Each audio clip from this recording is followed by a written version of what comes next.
if it So what are wants we going to talk about today, Ryan? temporary rate buy down, guys. So temporary rate buy down is basically, it's a program where the seller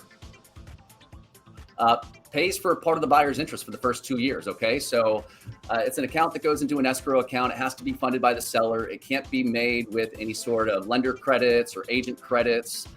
It is a contribution from the seller, but it just moves that contribution around in a way, untraditionally anyways. So obviously, first off, seller credit typically goes towards the buyer's closing costs. So in this scenario, that money would go into a fund or in an account that would float over to the buyer's escrow account along with their taxes and insurance, and pays a portion of the interest for the first 2 years. The first year, it's going to be paying 2% of the buyer's interest. So if their qualifying rate, let's say, is a 5.5%, that first year they're only paying 3.5%.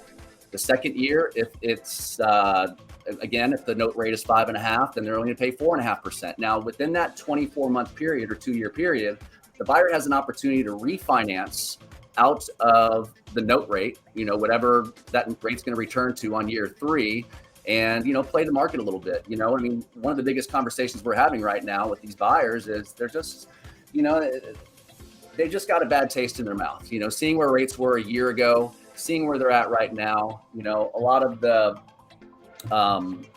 hurdles that we're overcoming with our conversations with these buyers in this market is really, maybe I should rent for another year, see what rates do next year and whatever else. Now, it doesn't matter whether it's FHA, VA, conventional. It doesn't matter if they have a 620 score, an 820 score. As long as they qualify for any of these loan programs, this is just an add-on to that loan program where the seller is going to help pay for some of their interest. So, it's a different way to market these properties. It's a different way to apply any seller credit that the seller is willing to negotiate. And it gives you that extra advantage to market your listing exclusively with a lowered interest rate over the first 2 years. So we've got how is this going to be a better setup for a seller? Like, why would a seller want to help the buyer with a lower rate for the first couple of years? Well, everything's negotiable, right? So, I mean, let's say you have a listing at 350,000. It's been sitting on the market for 60 days, 30 days, whatever the expectations are with that seller. It's an alternative to reducing the sales price. So if the seller is contemplating, well, let's just lower the sales price by 10 grand, do a price reduction. Instead of doing a price reduction, why not list it saying, well, we'll go ahead, or the seller will go ahead and pay a part of your interest for the first 2 years. And that really adds up. In some scenarios, it could be a few $100s. In most scenarios, if not all, it's at least a couple hundred. But the cost of it is typically about a little over 2% of the sales price. Okay, so on a $350,000 house, you got a scenario like, obviously, the seller's going to pay 2%, so that's $7 grand, right, towards the buyer to help get the lower rate. On a $350,000 loan, how much should that buyer really be expecting to save if, going market rates are, say, 5.5%? 5.5. Let's see here. So I've got a calculator. Of course, it's an Excel spreadsheet. We're going to share this with all the agents. There's a link up in the description. It's in a zip folder, so you'll have to download it along with whatever collateral is there.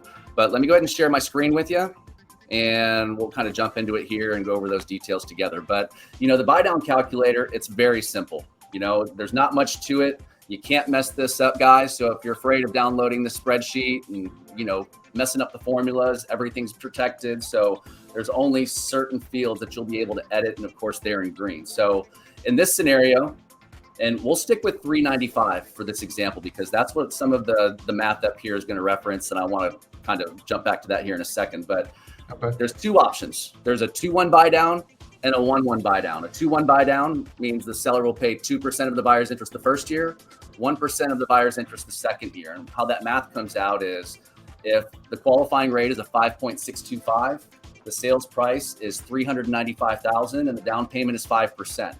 That gives us a loan amount here of $375,250. Okay, so the seller paying 2% of the buyer's interest in year 1 gives the buyers an effective interest rate of a 3.625. It's the lowest rate that you're going to find in this market. It's going to help kind of lower down some walls for some of these buyers that are on the fence, talking about, well, I'm going to see what rates do, whatever else. But that first 12 months lowers their monthly payment by almost $450, $448.82. Okay. Savings. So what the seller is going to contribute, obviously, $448.82 times 12 into that account. That's going to float over to the buyer's escrow account. Year 2, it goes down to, they'll pay 1% interest. So their effective rate is a 4.625. Still saves them $230 a month. So the total required funds for this, $8155.92. And if we try to look for a percentage of that from the sales price, just to kind of give you guys an idea, we'll just do 8155.92, divide that by the sales price of $395. So it comes up to right at 2%, super close to it. So 2% is a good rule of thumb if you want to do the 2-1 buy down, but you could do just a 1-year buy down as well. That 1 year, of course, the seller is going to pay for only 1% of the buyer's interest rate. Gives them an effective rate of 4.625. The monthly subsidy, or what the seller is going to contribute monthly to the buyer's escrow account for that fund, anyways, is $230.84 a month. So $27.70. So at that point, it's less than 1%, obviously, right? So obviously, a seller who's maybe this number's a little bit too high, there's still an opportunity to market it with a lower cost. And obviously the difference in those costs is pretty significant. Still save some money. So yeah, absolutely. Is this and just to clarify, this is a fixed rate over the whole term? Fixed rate over the whole term. They can refinance whenever they want. If rates jump back down to 4.125% 12 months from now, the buyer can refinance into better long-term interest rate, right? Better long-term, just terms in general. And then whatever money is left over in that seller funded account, in the escrow account, would just get applied to the principal. They wouldn't get it back like they would, let's say, their taxes and insurance sitting in an escrow account. It would be applied to the principal and, of course, lower their payoff. So other than that, in this scenario, what does this 8155.92 do? Okay, so let's float up here. Of course, we try to outline this to sellers and agents to be able to explain to the sellers anyways as an alternative to reducing the sales price for their listings to make it more marketable, right? So in this scenario, let's say lowering the asking price by $10,000 would really only save the buyer about $50 a month, right? People sell on average of 5 to 7 years. So for the example below, that 8155.92, it would take the buyer about 13 years to realize the difference in interest, right? Or that difference in that savings. The seller contribution rate reduction program lowers the monthly payment by almost $450 that first year, like we spoke about, $230 that second year. And then, of course, the third rate, it returns to whatever market rate. So, some buyers are going to prefer the temporary lower rate and payment with a chance to refi versus the $50 a month in lowered payment, with the sales price reduction. But, it just allows the seller to negotiate and add value to the buyer's interest rate instead of their equity. So interest rate's a hot button right now. It provides a bit more just value and incentive. This is an exclusive program. This isn't something that every lender is offering. Yeah, maybe there's, a couple other lenders here in the area. I know of one, but there's 100 lenders in town, right? So depending on who they have their pre-approval with, it's really an opportunity for us to add value to our referral partners, for them to add value to their listings and their sellers. And at the end of the day, of course, everything's negotiable. They would have to go through us to take advantage of this program. But, let's say, the seller is okay with this $8,100 in contributions. Well, if the buyer says, well, I don't want the rate buy down, just go ahead and, issue that as far as just regular seller credit. Obviously, it would lower their bottom line and, you could float it over like that, right? But, other than that, there are a couple restrictions. Of course, it must be contributed by the seller. It can't be paid for by any lender credit. It can't be paid for by any agent credit. Now, agents, if you move some things around in the back end to make the costs overall cheaper for the seller, that's a roundabout way for you guys to contribute on this. But, again, everything's negotiable. That's really more something you would handle on your end. Now, the seller contributions do go towards the max seller credit allowed or whatever loan program it is, right? That's a percentage of the sales price. So it's 6% FHA, 3% conventional, 4% VA, and I do have 2% conventional investment in here, but it cannot be, it can't be used towards an investment property. It's only for primary and second home. Primary and secondary, yeah. Yep, primary and secondary home. No down payment assistance, no manufactured homes. But for the most part, this program is going to qualify for most homes and listings. I mean, Now, another thing is I think this is a great way, especially for a first-time home buyer. Housing prices have increased, and I think it's a good way to kind of ease that buyer, that first-time home buyer, into a house with a cheaper payment for the first couple of years, to where they get acclimated and realize, hey, I'm going to make my payment no matter what, And so, having a $400 or $500 cheaper payment initially, a $200-300, on the second year, and then going into the third year, you're a little bit more warmed up that, hey, I can make this payment. Obviously, when people get out of high school or college and stuff, their incomes continually hopefully grow, and so gets them into their next tenured part of their life. So, well, let's put a couple different scenarios in here. Not everybody's buying a $400,000 house, so let's lower it. Let's call it 250 grand, right? Let's say this isn't an uber qualified conventional buyer, with 5% down. Let's say it's FHA. Let's say they've got a 620 credit score, and that rate bumps up to 6.25%, right? Now, of course, the seller is not really going to know what the buyer's paying as far as interest goes. Y'all are just going to have to just kind of round about these numbers. Of course, once we get closer to filling out that agreement, we will provide that information to you, and of course, all the numbers that you need to put on the agreement. But the down payment here would only be 3.5%. Your initial year one rate reduction, 2%, brings their effective rate. Now, this is a 620 borrower with FHA. Now, FHA conventional, it's the same difference for us guys. They process the same. The appraisals take the same time. Really, it has more to do with property condition, but FHA is a great loan. I mean, it doesn't matter whether they're an 800 credit score or a 620. We're going to close those exactly the same way.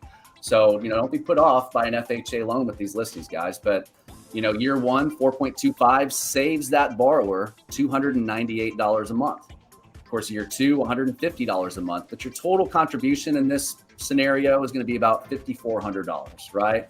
And then obviously these numbers move around a little bit. But if we take that $5,400 and divide it by 250, it's right about 2.1%. So again, that 2% is going to be a good rule of thumb just to kind of set expectations and explain this to your buyers or your sellers anyways. There is an agreement, right? So this isn't something you would just put in normally as a seller credit. This would basically be applied differently, right? So we've got a loan buy down agreement. It's only 2 pages. It's super simple. Of course, we'll have our loan number on there. We'll fill out a lot of this stuff for you. But, really it's just going to identify what the interest rate will be for year one, year two, what those monthly subsidies would be, and of course the total here, right? Now, it's going to go over the terms on this. Y'all feel free to look through it. This spreadsheet is in the description. It's on the Google Drive, so you will have to save it to your computer in order to open up and edit or whatnot. But, at the end, the buyer's going to sign, the seller's going to sign, and that's it. That's really all there is to it. We take care of everything else. So the loan estimate and the final CD will read whatever the current market rate is. Correct. All documentation, initial disclosures. We'll read whatever the current market rate is. This is lock rates. All right. Yep. Just to clarify that. Okay. Yep. So everything on your loan is going to show the note rate. This is just an account the seller is putting together to pay for partial interest for year one and year two. Beautiful. Cool. Now for marketing, we've had questions. Well, how do we market this? How do we add it into our listings? True. Definitely talk to your broker. Whether it's adding it into special comments. Also, we were talking with another agent earlier today in regards to, let's see where I put it, the yard signs, right? So we do have rider signs available. The rider signs, we just either drop them off to you, come by the office and pick them up. You can sit in the yard right there next to your listing sign.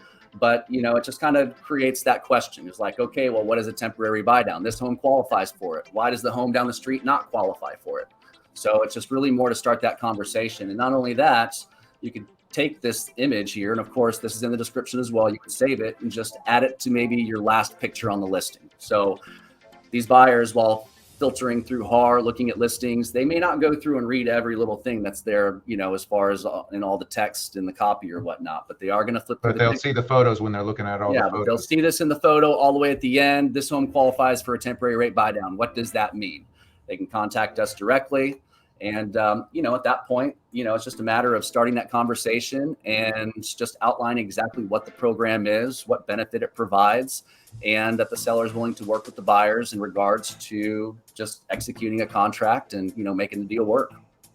I think this is fantastic information for the agents that, even if it's a brand new listing, throw it out there, so it creates a buzz in there. The buyers, like you said, if they're scrolling through the thumbnails and they see the picture, it makes them want to possibly even reach out to the agent if they don't have an agent and say, hey, what's going on with this, house? What does this mean? Go get with Ryan, get with Matt, or get with somebody with NRL. And, I would do this. Look, a lot of programs come out where it's just like, maybe under the right scenario, maybe not, but something here, especially in this market where interest rates are just so inflated, who knows where rates are going to be 12 months from now, a year from now, 18 months, 6 months. For them to get below subpar 4 anyways, like something catastrophic, some black swan event, another COVID, monkeypox, please no. But at the same time, I think where we're at right now, we're sitting at 10-year lows. The market has rebounded a little bit. I think we should see a break in interest rates pending any other economic data or economic collapse or whatever else. I think we've pretty much hit the bottom. And look, guys, interest rates have been manipulated now for how long, man? How long have we been seeing rates below 4%? Yeah, at least for sure that at least the past 2 years, but even back since 2012, 2013, rates have been pushed down. Yeah. Because, it's been artificially, bought. We've only sold rates above 5% once. That was towards the end of summer of 2019. Prior to that, we've been sitting below 5% interest rates since 2009.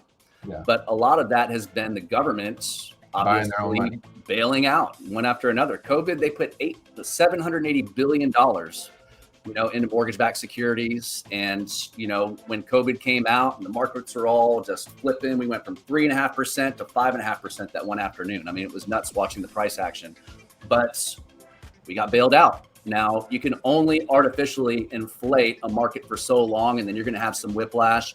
And that's what we've seen over the past, year, 7 months, 8 months, whatever that may be. But, overall, this gives an opportunity for the buyer to play the market. Yeah. If it's for a well-qualified buyer that qualifies for a 5.5, 5.625, depending on how they're buying their rate down, that first year, they're only paying mid-3s, second year, mid-4s. If the interest rates bump back down to something that provides mathematical value, and of course we do all the math for you as far as the refi goes, then they would never pay market rate. They wouldn't even come close to it. Correct. So even if it was 1 year, they would still be able to get that as a principal balance reduction on their, so they're not losing those funds. Yep. So it's kind of a no-brainer to take advantage of it. Yep. So, well, the flyer for marketing, guys, it's in the description as well. Again, it's on a Google Drive. Just go ahead and save that to file. It's something for you to share to your sellers. Just kind of explain exactly what the program means, how the math works. But, the simplest way to put this is we're just setting up an account paid by the seller that will sit in an escrow account and pay partial interest for the buyer for the first 2 years. And it's all split up. It's very easy to convey, whether it's the buyer side or seller side. Of course, if you have any questions, reach out to us. We'd love to loop in a Zoom call or phone call or whatever y'all need in order to explain the details. But, overall, once you get past all the math, it's fairly simple, right? And the calculator is going to do all the math for you. We're going to help you market it. We're going to provide whatever we can to help you guys be successful. And in the meantime, hopefully get an opportunity not only to earn your business and your referrals as agents, but maybe generate a little business on, the general market, people who are already approved to say, hey, we want to take advantage of this program. Our lender doesn't offer it. It gives them a rate far below anything they're going to get with just regular terms on a regular FHA, VA conventional loan. So I feel it offers a ton of value. I personally would do it. I would do this over probably taking the seller credit, because I know if I save $8,000 in closing costs, all I'm gonna do is turn around and spend it on something else, right? Whether it's a new fridge, whether it's furniture, whether it's stuff for the yard, paints, repairs, whatever. That money's not going to sit there. Theoretically, yeah. If the seller gave you seller credit, lowered your closing costs, and then, yeah, you still save the same amount of money. But what's the likelihood of you setting that money aside into a secondary account and taking that $450 a month and applying it towards your principal and interest? You know, it guarantees that money going towards the loan, the interest, and what you're paying on that house. So I think it's a great program. Cool, man. Well, I'm glad that we got to hop on here, share it with everybody out there. Agents, if you have any questions, give us a shout. We're here to answer anything that may come up. You know, Facebook us, private message us, give us a shout on our cell. Let us know. Yeah, man. All right, bub. Well, I appreciate you joining me. I know you're 2 offices down the way, but I'll talk to you here in a sec, man. All right. Bye. Thanks, guys.